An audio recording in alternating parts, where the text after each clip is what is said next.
Zero আওয়ারে আজ যে বিষয় নিয়ে কথা বলবো তা হলো ইরান এই মুহূর্তে ঠিক কোন পরিস্থিতিতে দাঁড়িয়ে রয়েছে। একেবারে জিরো আওয়ারে আজ তিথির সঙ্গে রয়েছে আমি সৌমজিৎ। অবশ্যই আমাদের এই মুহূর্তে যে খবর একদিকে যখন সামনে আসছে, যে আমরা দেখেছিলাম যে গত 21শে জুন মধ্যরাতে যেভাবে আমেরিকা পরপর 3টি পরমাণু কেন্দ্রে ইরানের হামলা চালায়, যার মধ্যে ফর্দো, নাতানজ এবং ইস্পাহান, এই 3টে পরমাণু কেন্দ্রে এই হামলার ঘটনা, এবং তারপরে ইরানের পক্ষ থেকে বলা হয়েছিল যে এই যে হামলার ঘটনা তেমন কোনো ক্ষতি হয়নি। কিন্তু এই মুহূর্তে দাঁড়িয়ে ইরানের পক্ষ থেকে স্বীকার করে নেওয়া হচ্ছে যে এই হামলা যে চালিয়েছিল মার্কিন সেনা, তাতে তাদের যে পরমাণু কেন্দ্র বেশ ক্ষতিগ্রস্ত হয়েছে, কিন্তু ক্ষয়ক্ষতির পরিমাণ কতটা সেটা স্পষ্ট করা হচ্ছে না। ক্ষতিগ্রস্ত যে হয়েছে পরমাণু কেন্দ্র তা জানাচ্ছেন ইরানের বিদেশমন্ত্রী সৈয়দ আব্বাস আরাগচি। ফোর্ডো পারমাণবিক কেন্দ্রের ব্যাপক ক্ষতির সম্ভাবনা রয়েছে। ইরানের পারমাণবিক কেন্দ্র সম্পূর্ণ ধ্বংসের দাবি অন্যদিকে যখন ট্রাম্প করছে, তারা বলছে যে মার্কিন যুক্তরাষ্ট্রের যে লক্ষ্য ছিল সেই লক্ষ্য সঠিকভাবে বাস্তবায়িত হয়েছে। অথচ ইরান তারা স্বীকার করছেন যে পরমাণু কেন্দ্র ক্ষতিগ্রস্ত হয়েছে। অথচ কি কারণে ক্ষতিগ্রস্ত হয়েছে, কতটা ক্ষতিগ্রস্ত হয়েছে, আদৌ মার্কিন হামলা দ্বারা ক্ষতিগ্রস্ত হয়েছে কিনা সে কথা কিন্তু তারা স্বীকার করেননি একেবারে। এবং এই জায়গায় আরো একটি প্রশ্ন থেকে যাচ্ছে, যদি এই পরমাণু কেন্দ্র ক্ষতিগ্রস্ত হয়ে থাকে, পরপর 3টি পরমাণু কেন্দ্র, এবং যার মধ্যে ইরানের সব থেকে গুরুত্বপূর্ণ যে পরমাণু কেন্দ্র যেটা বলা হচ্ছে ফর্দো, সেটাও যদি ক্ষতিগ্রস্ত হয়ে থাকে, যেটা জানাচ্ছে যে অনেকটাই ভূগর্ভে এই পরমাণু কেন্দ্র রয়েছে, এবং সেটা এই যে স্টেলথ যে বিমান, সেই বিমানের মাধ্যমে এই যে পরমাণু কেন্দ্রে যেভাবে হামলা চালায় মার্কিন সেনা, তাতে যদি ক্ষতিগ্রস্ত হয়ে থাকে তাহলে আরও একটা বিষয় যে তেজস্ক্রিয় বিকিরণ সেটা হবে। ইতিমধ্যেই এই হামলার পর জানানো হয়েছিল তেমন ক্ষতি হয়নি, তেজস্ক্রিয় বিকিরণ হয়নি। যদি তেজস্ক্রিয় বিকিরণের বিষয়টা চেপে গিয়ে থাকে ইরান, তাহলে তেজস্ক্রিয় বিকিরণ যদি হয়ে থাকে কোন কোন দেশে প্রভাবিত হতে পারে, এবং ইরানেও কতটা এর প্রভাব পড়বে, এবং পাশাপাশি যে পার্শ্ববর্তী দেশগুলি রয়েছে সেখানেও কতটা প্রভাব পড়তে চলেছে যদি তেজস্ক্রিয় বিকিরণ হয়ে থাকে, এই বিষয়টা যদি ইরান চেপে গিয়ে থাকে, সেখানেও একটা প্রশ্ন থেকে যাচ্ছে তিথি। কারণ ইতিমধ্যেই পরিস্থিতি নিয়ে কিন্তু রাষ্ট্রসংঘের তরফ থেকে উদ্বেগ প্রকাশ করা হয়েছে। পারমাণবিক শক্তি পর্যবেক্ষণ সংস্থা ইউরেনিয়াম হেক্সাফ্লোরাইড নামক গ্যাস ছড়িয়ে পড়ার আশঙ্কাও তারা করছে। আর এখানেই এই গ্যাস যদি ছড়িয়ে পড়ে তাহলে ত্বক পুড়ে যেতে পারে, শরীরের একাধিক অঙ্গ ক্ষতিগ্রস্ত হতে পারে, বিভিন্নভাবে শারীরিক যে ক্রিয়া রয়েছে তার উপর প্রভাব পড়তে পারে। কারণ তেজস্ক্রিয় বিকিরণ যে কতটা মানব দেহের জন্য ক্ষতিকারক সেটা বোধহয় আজ আর নতুন করে বলার অপেক্ষা রাখে না। কিন্তু এই বিষয়ে মানুষের উপর কতটা প্রভাব পড়ছে, তার পাশাপাশি ইরানে পারমাণবিক রিয়াকশন হলে ভারতে তার কতটা প্রভাব পড়বে, এই সমস্ত কিছু নিয়েই আমরা আজকে জিরো আওয়ার আলোচনায় থাকবো। এবং এই মুহূর্তে দূরবর্তী স্থান থেকে সরাসরি আমাদের সঙ্গে রয়েছে জাতীয় সুরক্ষা ও নিরাপত্তা বিশেষজ্ঞ আর্য ঘোষ। আর্যবাবু, শুরুতেই এই ইরান ইসরায়েলের যুদ্ধকালীন পরিস্থিতির ঘনঘটা এবং মার্কিন যুক্তরাষ্ট্রের নাক গলানো, কোথাও একটা দাঁড়িয়ে আমেরিকার তরফ থেকে এই ফোর্দো সহ আরো 3টে নাতানাজ, ইস্পাহান এই পারমাণবিক কেন্দ্রগুলো ধ্বংসের কথা বলা হয়েছে। অবশেষে ইরানের বিদেশ সচিব তিনি স্বীকার করে নিয়েছেন যে ফোর্দো ক্ষতিগ্রস্ত হয়েছে, কতটা হয়েছে সেটা দূরস্থ, কিন্তু তার প্রভাব কিভাবে পড়তে পারে বলে আপনার মনে হচ্ছে? দেখুন, এই ব্যাপারটা পুরোপুরি অত্যন্ত আশঙ্কাজনক অবস্থায় চলে গেছে, এইটা আমার অ্যাসেসমেন্ট। বিকজ আপনারা 3টে ওখানে দেখবেন যে সাইটে আমেরিকা অ্যাটাক চালিয়েছিল, ফোর্ডো, নাতানজ আর ইস্পাহান। আচ্ছা, এখন এখানে আমাদের যেটা ইউরেনিয়াম ওয়েপনাইজ করা হয় সেটা মোটামুটি কয়েকটা স্টেজে করা হয়। তার ফার্স্ট স্টেজ হচ্ছে আপনার মানে এখানে এনরিচড ইউরেনিয়াম যখন ওয়েপনাইজ করা হয়, তখন ফার্স্ট স্টেজ হচ্ছে যে একটা ইয়েলো কেক বলি আমরা একে, তো সেটা হচ্ছে আপনার মিক্সচার অফ ইউরেনিয়াম অক্সাইড। সেইটা আপনার একটা মিশ্রণ ইউরেনিয়াম অক্সাইডের, যার মধ্যে 80% ইউরেনিয়াম অক্সাইড থাকতে পারে, এবং সেটাকে তারপরে কনভার্ট করতে হয় ইউরেনিয়াম হাইড্রোক্লোরাইডে। সেই বেসটা ছিল কিন্তু ফোর্ডো। এই জন্য আমি ডে 1 থেকে বিভিন্ন সংবাদ মাধ্যমে বলে যাচ্ছি যে Fordow is the main base. ফোর্ডোতে আপনার ওইখানে যদি হিট করে, দেখুন it's as simple as that. যদি ট্রাম্পের দাবি মানতে হয় আর পিট হেগসেট ডিফেন্স সেক্রেটারির দাবি মানতে হয়, তাহলে ওরা বলছে ওটা পুরোপুরি ধ্বংস করে দিয়েছে। তো যদি ধ্বংস করে দেয় তাহলে অবভিয়াসলি ওখান থেকে রেডিয়েশন হবেই হবে, কিচ্ছু করার নেই। আর তারপরের স্টেজটা হচ্ছে আপনার নাতানজে তার আর একটা ফর্মে এই ইউরেনিয়াম হাইড্রোক্লোরাইডটা যায়। তারপর আর এই ইউরেনিয়াম হাইড্রোক্লোরাইডটা হচ্ছে UF6 একে বলা হয়। তো তারপরের স্টেজটা হচ্ছে আপনার ওই যেটা বললাম ইস্পাহান। তো সেইখানে একদম ফাইনাল আপনার নিউক্লিয়ার রিঅ্যাক্টর। তো এইখানে ওনারা বলছেন তিনটে সাইটই ওনারা কমপ্লিটলি মানে কথাটা কিভাবে ঘোরালেন দেখুন। প্রথমে বললেন অবলিটারেট করে দিয়েছে। অবলিটারেট মানে হচ্ছে বাংলা মানে হচ্ছে তাকে সম্পূর্ণ ধ্বংস করে দেওয়া। তারপরে বলছেন যে সিভিয়ারলি ড্যামেজ। এইবারে সিভিয়ারলি ড্যামেজও আমরা যদি ধরে নিই তাহলে আঘাত করা হয়েছে। আঘাত করা হলে it's as simple as that, যেরকম বলছিলাম রেডিয়েশন হবেই। এবং সেখানে এদের সঙ্গে একজনই মতপার্থক্য প্রকাশ করেছেন, যিনি এড়িয়ে গেছেন অ্যাকচুয়ালি মতপার্থক্য প্রকাশের ভঙ্গিমাটা তার এই ছিল, সাংবাদিকদের প্রশ্নের উত্তর সরাসরি এড়িয়ে গেছেন তিনি কিন্তু একজন কি মেম্বার, সেটা হচ্ছে ড্যান কেইন। ড্যান কেইন হচ্ছে আপনার chairman of the joint chief of staff of US military. তিনি হচ্ছেন তো এখানকার সব থেকে অথেন্টিক লোক। তিনি কিন্তু এগিয়ে গেছেন পুরো ব্যাপারটা। এইবারে যদি এখানে ট্রাম্পের দাবি এবং পিট হেগসেটের দাবি আমাদেরকে মানতে হয়, তাহলে তো মারাত্মক অবস্থা।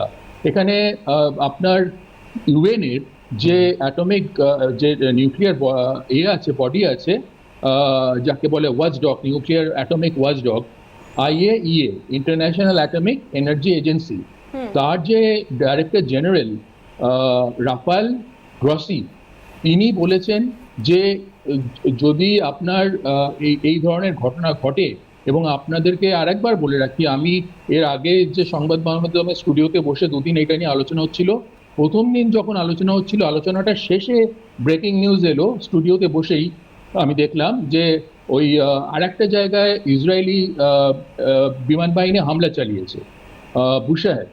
তো সেইখানে সেই পরিপ্রেক্ষিতে তিনি বলেছিলেন যে ইমিডিয়েটলি আয়োডিনের ব্যবস্থা করা উচিত, ফুড আইটেমসের ওপরে রেস্ট্রিকশনসের ব্যবস্থা করা উচিত, এবং তার সঙ্গে শুধু ইরান নয়, ইরানের পার্শ্ববর্তী যে সমস্ত মিডল ইস্ট কান্ট্রিজ আছে তার সমস্ত লোককে, জনসাধারণকে এই মুহূর্তে ইভ্যাকুয়েট করতে হবে। It is as dangerous as that. এটা সেই রকম বিপদ, এটা আমাদের সবাইকে জানতে হবে। ইরান আজকে সব থেকে আগে তো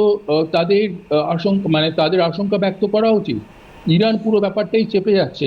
এই জায়গায় প্রশ্ন, তাহলে ইরানের এই চেপে যাওয়ার কারণটা কি আর্যবাবু?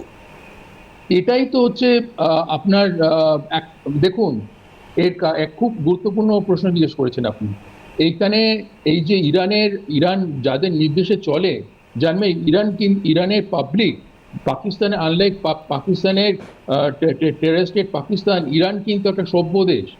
ইরানের ওই আয়াতুল্লাহ খামেইনি হচ্ছেন এর পেছনে সমস্ত কলকাঠিটা নাড়ছেন। ও একটা উন্মাদ। আমি বারবার বলে রাখছি, ও ওসামা বিন লাদেনের চেয়ে অনেক ভয়ঙ্কর লোক, কিন্তু তাকে ট্রাম্প বাঁচিয়ে রাখলেন, এবং সে কিন্তু এটা পুরো চেপে যেতে পারে। সেটা ইরানের জনগণের বিনিময়। কেন ও বলেছে যে ইরান যায় যাক, কিন্তু ইসলাম থাকবে, ইরান যায় যাক, এই হচ্ছে ওর নীতি। আপনি ভাবুন এটা কি ইসলাম? ও ইসলাম মেনেই চলে না।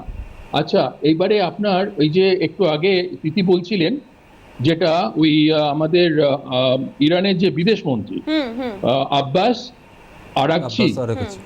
আরাকচি একটা আমেরিকান সংবাদ মাধ্যমকে ইন্টারভিউ দিয়েছেন, সাক্ষাৎকার দিয়েছেন। তাতে তিনি কি বলেছেন যে আমরা এক্স্যাক্টলি জানি না ওখানে কি হয়েছে, কিন্তু সিভিয়ারলি ড্যামেজ। এটা কি ধরনের কথা?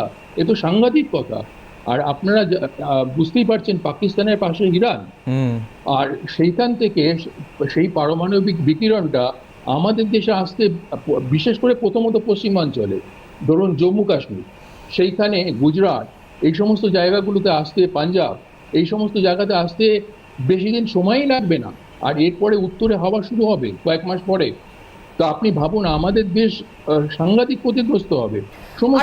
ভারতের উপর কতটা প্রভাব পড়বে তা যেমন আমাদের জেনে নেওয়ার অবশ্যই গুরুত্বপূর্ণ বিষয় বলে একটি মনে করেছি আমরা, এবং তার পাশাপাশি আরো একটা দিক, অর্থাৎ এই আব্বাস আরাকচি তিনি শুধু এতটুকু বলে তো ক্ষান্ত থাকেননি। তিনি বলছেন কোনো একটা বোমা হামলা দিয়ে গোটা দেশের পারমাণবিক শক্তি, তার একদম সমস্ত কিছু মুছে ফেলা যাবে না। অর্থাৎ তারা তাদের জায়গায় একদম স্টে করছে। তার পাশাপাশি তাদের মানুষ, অন্তত তাদের ক্ষেত্রেও তো এই তেজস্ক্রিয় বিকিরণ হলে তাদের জন্যও ক্ষতিকারক, সেটুকুও কি তারা বুঝতে পারছেন না? সেটাই তো ব্যাপার। তাদের তো সব থেকে আগে তারা তো ভুগবে, সমস্ত মানে তার প্রতিবেশীও ভোগার আগে তারা তো ভুগবে। তো এই ইরানের আপনার এই যে আপনার বেসিক্যালি ইরানিয়ান রিপাবলিক গার্ড বোধহয় ওদেরকে বলে, যারা আয়াতুল্লাহ খামেনিকে পাহারা দেয় ইত্যাদি। আয়াতুল্লাহ খামেনিকে আপনি দেখতে পাচ্ছেন আপনারা? আয়াতুল্লাহ খামেনি একদম কোনো জায়গা থেকে কোনো বক্তৃতা শুনতে পাচ্ছেন? He is absolutely gone underground. ট্রাম্পের এই যে আপনার অপরাধটা করলেন, এটা ক্ষমার অযোগ্য। আমি আবার বলে যাচ্ছি, একদিন সবাইকে বুঝতে হবে, সারা বিশ্বকে বুঝতে হবে উনি যেটা করছেন এবং আমেরিকা যেটা করে যায়, সেটা হচ্ছে এই ইসলামিস্ট টেররিস্টদেরকে এই আয়াতুল্লাহ খামেনির মতন বিপদকে বাঁচিয়ে রাখলেন। ওকে যদি মারতো তাহলে আর কিছুর দরকার হতো না, ওই তিনটে সাইটেও আপনার মারতে হতো না। কিন্তু উনি করলেন কি, উনি আয়াতুল্লাহ খামেনিকে ইচ্ছে করে বাঁচিয়ে রাখলেন এই South and South East Asia আর মিডল ইস্ট, এই ওয়েস্ট এশিয়া, এই সমস্ত জায়গায় গন্ডগোলটা জিয়ে রাখার জন্য। এবং তার সঙ্গে আপনার উনি করলেন পাকিস্তানের আসিম মুনিরকে গলা লাগিয়ে নিলেন, গালে লাগ যা, যেহেতু নোবেল পুরস্কারের জন্য বলেছে। এইরকম আরেকজন উন্মাদ লোক হচ্ছেন ট্রাম্প। সোজা কথা বলে দিচ্ছি, ওনার মাথা ঠিক নেই তো, আর মাথা ঠিক থাকলেও অত্যন্ত ধুরন্ধর লোক। যে আপনার আর্যবাবু, উনি এতটাই ধুরন্ধর যে তিনি কেন নোবেল পাচ্ছেন না সেই আক্ষেপ প্রকাশ করছেন। তিনি পাকিস্তানের হয়ে কথা বলছেন, ভারতের হয়ে কথা বলছেন, ভারত পাকিস্তানের যুদ্ধ পরিস্থিতিতে সংঘর্ষ বিরতির জন্য অনুরোধ করছেন। তিনি ইরানে হামলা চালাচ্ছেন, কিন্তু ইরানের পরমাণু কেন্দ্রে হামলা চালালে তার বিকিরণ, তার তেজস্ক্রিয় বিকিরণে তিনি যে দেশগুলোর বন্ধু হতে চাইছেন তাদেরও তো ক্ষতি করে দিচ্ছেন। সব তো উনি ভালোভাবে জানেন। উনি চান যে, শুনুন, আমেরিকার পলিসি হচ্ছে অ্যাক্রস দি বোর্ড। আমেরিকান প্রেসিডেন্টসদের পলিসি হচ্ছে যে আপনার তারা সব থেকে সুরক্ষায় থাকবে, তার জন্য সারা দুনিয়ায় রক্তগঙ্গা বইবে, তার জন্য তারা যা করার করবেন, কিন্তু আমেরিকা সুরক্ষিত থাকবে। সেই দিন কিন্তু ফুরিয়ে আসছে, সেই দিনটা আর থাকবে না। কেননা আজকে পাকিস্তান যে আসিম মুনিরকে উনি গলা লাগালেন ট্রাম্প, সেই কিন্তু আজকে চায়নার সঙ্গে মিলিত হয়ে একটা ইন্টারকন্টিনেন্টাল ব্যালিস্টিক মিসাইল তৈরি করছে, যার রেঞ্জ হচ্ছে 8000 কিলোমিটার, এবং সেটা আপনার আমেরিকাকে হিট করতে পারবে। তো এই হচ্ছে অবস্থা আজকে। আপনার আমরা সেইখানে অ্যাফোর্ড করতে পারি অপারেশন সিন্দুর অ্যাবর্ট করে দেওয়াটা, যেখানে ইসরায়েল ইন্দিরা গান্ধীর আমলে, আমরা যদি ইতিহাস পড়ি, আমিও ইতিহাস পড়ে জেনেছি যে আপনার একটা যৌথ অভিযান চালাতে চেয়েছিল এই আপনার কুয়েটাতে। তখন ওদের বোধহয় শুধু কুয়েটাই ছিল পাকিস্তান তো এরকম একটা ডেঞ্জারাস স্টেট। তো সেইখানে সেই জিনিসটা হয়নি। ইন্দিরা গান্ধী লাস্ট মুহূর্তে সেটাকে বাধা দেন, এবং আজকে তারা সেইখান থেকে গ্রো করে গেছে কোন জায়গায় দেখুন। আর আজকে কথায় কথায় তারা পারমাণবিক থ্রেট দিচ্ছে। তো আজকে ইন্ডিয়ার উচিত, যেটা ওরা 10ই মে সকাল 3টের থেকে আমরা যে আঘাতটা চালিয়েছিলাম, জানবেন আমি কিন্তু খুব আবার বলছি, আই কল আ স্পেড। আজকে আমার কথাটা ভারতীয় সেনার বর্তমানে নিযুক্ত একজন আপনার ব্যক্তি, তিনি যথেষ্ট ক্রেডিবল একজন ব্যক্তি, তিনি বলে দিয়েছেন বিদেশের মাটিতে গিয়ে যে এটা পলিটিক্যাল লিডারশিপের একে আমরা এইটা করেছি, আপনার আমাদের হাত বাঁধা ছিল। এই 7ই মে পাকিস্তান যখন অ্যাটাক চালায়, মার্কো রুবিও ফোন করে বলেছিলেন যে আমাদের প্রাইম মিনিস্টারকে, যে পাকিস্তান কিন্তু বড়সড় হামলার পরিকল্পনা করছে। তো তখন আমাদের প্রাইম মিনিস্টার খুব নির্লিপ্তভাবে কথাটা শুনেছিলেন। সেই সময় জয়শঙ্কর, আমাদের বিদেশমন্ত্রী, তিনি ওই ঘরে ছিলেন, এবং তিনি নির্লিপ্তভাবে বলেন যে, তখন প্রধানমন্ত্রী নির্লিপ্তভাবে বলেন যে পাকিস্তান যদি হামলা চালায়, আমরা তার অনেক বেশি হামলা চালাবো, বা আমরাও হামলা চালাবো। তো তারপরে 9 তারিখে যে রাত্রিবেলা আমরা যে অ্যাটাকটা চালাম, আমি সারা রাত্রি জেগেছিলাম, একটা নিউজ চ্যানেলে লাইভে ছিলাম। তো সেইখানে তখন যে আমরা ট্যাকটিক্যাল আমাদের যে সাফারটা করতে হয়েছে, আমি বিশদে না গিয়ে বলছি, সেইটা পরে যেটা অনিল চৌহান, আমাদের সিডিএস জেনারেল অনিল চৌহান বললেন যে আমরা রেকটিফাই করেছি ট্যাকটিক্যাল মিস্টেকগুলোকে। সেইটা কি করেছি, ওই যে তখন আপনার ছিল, বাধাটা ছিল, আমরা তখন শুধু টার্গেট করেছি টেরার ইনফ্রাস্ট্রাকচারকে, আরে এইটা যদি একটা গভর্নমেন্ট না বোঝে যে পাকিস্তান আর্মি আর টেরর একই জিনিস, মুদ্রার এপিট আর ওপিট, তাহলে আর সে কে বুঝলো? একেবারে এই জায়গায় আর্যবাবু আপনার কাছে আরো একটি প্রশ্ন নিয়ে আসবো। তবে দেখুন, জিরো আওয়ারের যে বিষয় নিয়ে আজকে আমরা আলোচনা করছিলাম যে মার্কিন হামলা ইরানের পারমাণবিক কেন্দ্রে, কিন্তু এই মুহূর্তে এই পারমাণবিক কেন্দ্রের হামলার পর যে তেজস্ক্রিয় বিকিরণ সেটা এখনো পর্যন্ত ইরানের পক্ষ থেকে স্পষ্ট করা হচ্ছে না। সেটা কতটা আশঙ্কার বিষয় একটা তো রয়েছেই। আমি এই জায়গায় আর্যবাবুর কাছে যে প্রশ্নে যেতে চাইছিলাম যে আর্যবাবু, একদিকে আমরা দেখতে পাচ্ছি যে আমেরিকা যেভাবে দাদাগিরি করছে বা আমেরিকা যে যুদ্ধ বা সংঘর্ষ যখনই হচ্ছে তাতে যে ভূমিকাটা নিচ্ছে, তারপরে আমরা দেখতে পেয়েছিলাম যে ইরানে যে হামলা, পাল্টা ইরান যেভাবে প্রত্যাঘাত করলো আমেরিকার ওপরে, যে সেনা ঘাঁটিগুলিকে একে একে সেখানে চিহ্নিত করে সেখানে গুড়িয়ে দেওয়া হলো, তাতে কি ইরান বোঝাতে চাইলো যে আমেরিকার এই যে দাদাগিরি এবার একে একে যে দেশগুলো সেটা মেনে নিচ্ছে না? একদম তাই। দেখুন, এটা আর একটা গুরুত্বপূর্ণ প্রশ্ন করলেন। এইখানে আমি আগেও বলে এসেছি বিভিন্ন সংবাদ মাধ্যমে, ট্রাম্পের অ্যাসেসমেন্ট একদম জাতা। এবং আমি আবার বলছি, ইরানের উপর ট্রাম্প যে ক্লেম করছেন, তার নিজের ইন্টেল, মানে তার নিজের গোয়েন্দা সংস্থাগুলো বলছে যে এটা এত সহজে করা যাবে না, অ্যাসেস করা যাবে না। ইরানের যে অ্যাটমিক এজেন্সি কমিশন আছে, তারা এখন বলছে যে আমরা ক্ষয়ক্ষতির হিসেব নিচ্ছি। তো ট্রাম্পের নিজস্ব গোয়েন্দা সংস্থা ট্রাম্পকে কন্ট্রাডিক্ট করছে।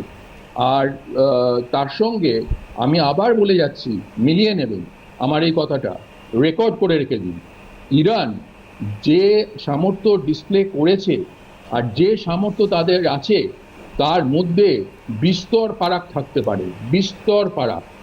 এবং ইরান প্রবাবলি নিউক্সগুলো ইউজ করেনি, নিউক্সগুলো তারা বাঁচাচ্ছিল যে কোনো মূল্যে। এবং সেই একই কথা আমি আবার একটুখানি ফিরে আসছি, কিছুটা প্রাসঙ্গিক কিছুটা অপ্রাসঙ্গিক হলেও, এবং আমার মনে হয় এটা বেশি প্রাসঙ্গিক, যে আজকে আপনার ইরানের আয়াতুল্লাহ খামেনিকে বাঁচিয়ে যেমনি ট্রাম্প বিপদে ফেলে দিয়েছেন শুধু ইসরায়েলকে না, সারা বিশ্বকে, তেমনি জানবেন, ভারত তার মধ্যে বাদ নেই, তেমনি জানবেন এই পাকিস্তানকে সেফগার্ড করতে গিয়ে ভারতকে উনি সাংঘাতিক বিপদের মুখে ফেলে দিয়েছেন। অর্থাৎ কোনোভাবে মার্কিন প্রেসিডেন্ট ডোনাল্ড ট্রাম্প ইসরায়েলের পাশে দাঁড়িয়ে এই ইরানের ওপর হামলা এবং তাতে যদি এরকম তেজস্ক্রিয় বিকিরণ হয়ে থাকে, তাহলে ইরান ইসরায়েলকে পাশাপাশি অন্যান্য দেশগুলোকেও বিপদে ফেলে দিলেন তো। এই জন্যই না, নেতানিয়াহু কি বললেন? নেতানিয়াহু এটাই বললেন যে আমাদেরকে আঘাত করলে আমরা আঘাত করবই। আজকে দেখুন, আজকে অ্যাকচুয়ালি ইসরায়েল প্রথম অ্যাটাকগুলো চালায়, ট্রাম্প তখন কোথায় ছিলেন? ট্রাম্প খালি হিরো সাজেন। উনি ইসরায়েল যখন তার সীমিত ক্যাপাবিলিটি নিয়ে, তার কাছে 2000 থেকে 3000 পাউন্ডের বাংকার বাস্টার বম্ব আছে, আর আমেরিকার কাছে আছে 30,000 বাংকার বাস্টার। এই বাংকার বাস্টার নিয়ে আমরা যেন উল্লসিত না হই। এর দুটো বোম নিক্ষেপ করতেই হয়। প্রথম বোমটা আপনার হোল সৃষ্টি করে 200 ফিটে, তারপরেরটা আবার একটা দ্বিতীয় স্টেজে করে আপনার এক্সপ্লোড করে। কিন্তু তারও নিচে হলে অনেকগুলো বাংকার বাস্টার ফেলতে হয়। বাংকার বাস্টার এমন কিছু নয়। আর্যবাবু, যেহেতু সময় আমাদের সীমিত, তাই একদম শেষ প্রশ্ন হিসেবে একটা গুরুত্বপূর্ণ বিষয় যা একদম শুরু থেকেই আমরা আলোচনা করে আসছি, আপনিও বলছেন, আমি জানতে চাইবো যে ভারতের জন্য কতটা ভয়ানক পরিস্থিতি আসতে চলেছে, বা এই তেজস্ক্রিয় বিকিরণ সত্যি হয়ে থাকলে তা ভারতের জন্য কতটা প্রভাব ফেলতে পারে?